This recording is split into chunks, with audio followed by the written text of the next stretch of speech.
I'm doing great, guys. How you doing today? Awesome. Good. I want to talk to you about the Tampa Bay Atlanta game. Get you guys' opinion on it before I make my investment. I got a few friends in witness protection I need you to say hello to for me down there if you can. Absolutely, absolutely. Who do you like in the game? We talked about it earlier. We'll give you our pick again, but who do you care for in this side?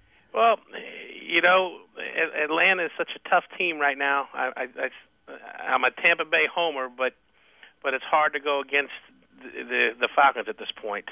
I agree, and we talked about this game earlier. You have to fear Atlanta and the way they can put points on the board. But what we talked about earlier, and I'm sure you noticed this, Dan, is at the end of the game last week, Tampa Bay went into their hurry-up 2-minute offense, and Baltimore really had no answer for it. And I think that if they take that out of this game and they come back with that same hurry-up 2-minute approach, I think they can compete with this Atlanta team and actually pull this game off and win. So hang in there. I think Tampa Bay can actually win this game. Al probably disagrees with me. Right. I actually like Atlanta in this game. It's not a game that I really care for one way or another, to be honest with you. I think it's interesting that the Falcons were favored by 9 when they won. Should have won and covered at home. It was 27-21, but they were up comfortably by 17 points in that game before Tampa Bay made the late comeback bid. And, the Falcons, I will say, though, they, much like the Colts, do not play as well on the road, on grass, as they do when they're inside comfortably in their dome, where they play much bigger, much faster. I think the one key, though, dynamic here you have to consider is that Tampa comes into this game ranked 27th in the league in terms of stopping the run this year, 132.5 yards a game, but more importantly, 4.7 yards per carry they're giving up to opposing running backs. I was surprised last week that Baltimore did not establish the run and stick with the run more than they did, because when you've got a sieve-like defense like the Buccaneers against the run, I've got to think the Falcons are going to come out here and pound the ball inside with Michael Turner. And, of course, when Turner gets rolling, that makes Matt Ryan so much more effective on the play action. I think, like you said earlier, what happened to Baltimore was more of they scored so easily in the second quarter, they got out to the big lead, and they stopped playing. Looking ahead to tonight's game with the Steelers. It was over for them. They just, at that point, they didn't feel threatened, they didn't feel challenged, and they went to bed. Okay, hey, thanks for giving us a call, Dan. Back to the phones we go, where Evan is going to be joining us from the Miami area. How you doing, Evan? Hey, how are you, Al? How you doing, guys? Good to speak to you again, Evan. We're looking at that Cleveland-Miami game this week. Can they win one at home? Well, finally, I agree that he says that, and you know what he means is that the Dolphins, for every reason, are the worst home team against the spread in the league. We talked about the game earlier. Henny's coming back. I mentioned that I thought Sperano put Henny in his doghouse way too early. Then he had the injury. I think that Miami is in a spot here against the Cleveland team that really hasn't rebounded since the Jets almost losing to Carolina last week. Miami at home. I think the fans are going to be there. They're going to support them. I think Miami feels that they can get back in this playoff race, and they need this win to do so. They couldn't have more motivation to show up and play this game.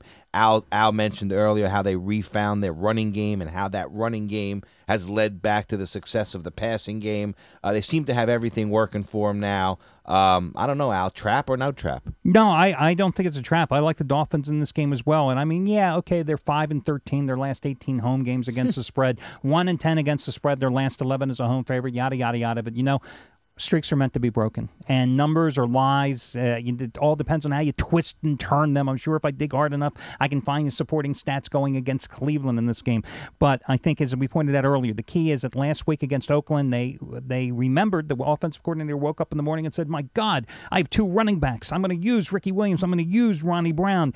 And suddenly 44 carries for a combined 180 yards in that game. And I think that's going to be the key against Cleveland, because we talked about Chad Henne earlier. Chad Henne is a much more effective and much better quarterback when he's not throwing the ball 30 times a game. When they have a ground support for him, that makes them better, and the Dolphins are still a very good defensive team. I like this one, and I think that you're getting great value with Miami because of how well Cleveland has played. And my point in contention about Cleveland, my bone to pick with the Browns is they beat New Orleans because Drew Brees just kept throwing the ball away. They beat up New England because the Patriots were caught looking ahead to the Steelers game.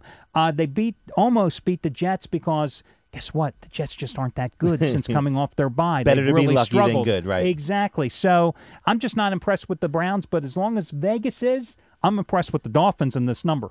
Evan, have you gone out to the stadium and seen the Dolphins there at all? Yes, I have. Yeah, you know, it's one of the amazing things, Al, about Dolphin Stadium is that you can get a handheld DirecTV piece that during the game, while you're watching the game, has the up-to-the-minute scores and analysis and stats from every single game on the board. It's almost like, you know, accommodating the gambler, because for me, that's what I always used to hate about going to games, was that I had 7 different things I was rooting for, and the only thing I could watch was on the field, and every now and then they'd update something on the screen. But here at the Dolphin Stadium, they give you this DirecTV handheld piece. You can actually watch and follow every single game on the board. Pretty cool. Wow, pretty neat if you're an action junkie, Yes, especially. Yes. You know, a few of those. Yeah, well, hey, look, before I got into this business, guys, believe me, I know the value of narrowing down the card and finding one particular game. I know when I used to be a reporter, you know, I'd get done a certain shift. I was working in Philadelphia at the time. I used to run down the Memorial Stadium in Baltimore, down I-95, and get there. I would put a little bit of money on every single game that was being played during my game just to make it more interesting. I so I smell a could Pete scoreboard Rose watch. story coming. No. I have a few Pete Rose stories. I know you but do. No, but we're not going to go into there. But, yeah, I used to be one of those action junkies. But action junkies, great for action, great for bookmakers, as you know. Bad for betting because you lose money when you bet too many games. But thanks for giving us a call, Evan.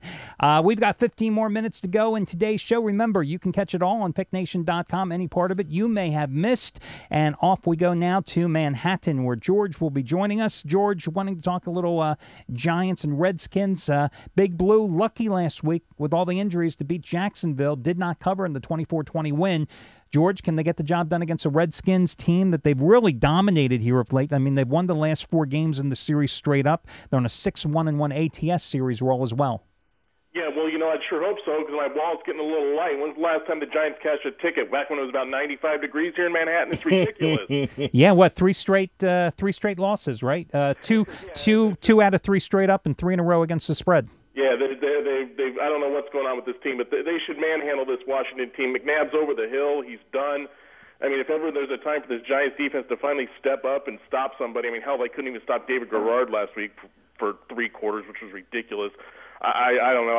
I'm hesitant to lay money on my Giants right now, but I just think that if ever there was a time to step up, I would think it's this week. They're back in the playoff hunt now, and they need to start rolling. And we've heard the old adage that good teams, you know, play good enough to win, even when they're not playing so great. I think that's what we saw with the Giants last week. 7 points. It's a lot of wood to lay. This may be a spot for a teaser. You come in, you play the Giants in a teaser, have them just win the game outright, and you hook them up with a number of teams that we talked about already that seem to be in that teaser groove. Yeah, I mean, you could hook them with a teaser with maybe the Saints minus a point against Denver. Love that play. Maybe Kansas City minus 2.5 at home in revenge against the Denver Broncos, who can't stop anybody. Right. I had mentioned a couple weeks ago, George, that I thought one of the problems with the Giants, and in the back of their mind, after they lost that first game, they're thinking, God, we started 5-0 last year, and then we lost 8 of our last 11 games. We just won 5 in a row. Is this going to be the same scenario as what happened last week? But the bigger problem, as we mentioned earlier, is simply they've got the injuries. Yep. Eli Manning doesn't have any quality receivers to throw to right now with Nix and Steve Smith, although there's a chance Steve Smith might play. So, but still, that has certainly taken its toll. But I think the key in this game, we alluded to it earlier in the program, is that, they're going to put the pass rush on Donovan McNabb, who has been sacked 26 times in the last 7 games. And, the Giants, boy, they have certainly been deadly to opposing quarterbacks this year. What was it? In one stretch, they knocked out 3 quarterbacks in a 4-week span? Yeah, and, I think also that you look at this total, 43.5 points, and because of that, I'd have to lean a little towards the under. It's going to be a physical game. The Giants are going to be taking shots at McNabb. That's just what they do. They look to pulverize quarterbacks.